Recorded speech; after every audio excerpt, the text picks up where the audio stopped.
যাওয়ার পথে তোমার সাথে যদি এটা হতো তাহলে কি ভালো লাগতো? হ্যালো এভরিওয়ান, ঘুম থেকে উঠেই আমি বসে গেছি এই আমটা নিয়ে। এটা ছিল আমাদের বাড়ির গাছের আম, আর গাছটাতে না 12 মাসেই আম ধরে। ওই যে এখনও দেখো দেখতে পাচ্ছ মুকুল।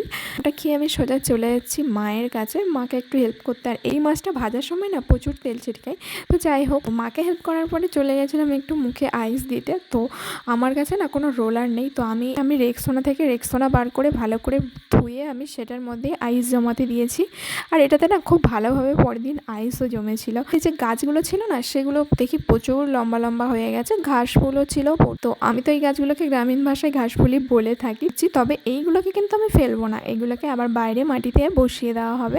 এর মধ্যে ডিউটি যাওয়ার পথে এরকম ওয়েদার দেখলে মনটা তো এমনিই জুড়িয়ে যায়। মানে এই এত গরমের মধ্যে গিয়ে পড়তে হয় দুটো ড্রেস, তো একটা থাকেই, তার সাথে একটা অ্যাপ্রন। এত যে গরম লাগে কি বলি, একটু স্বস্তি নিয়ে এবার ডিউটিটা ভালোভাবে করতে পারবো। তো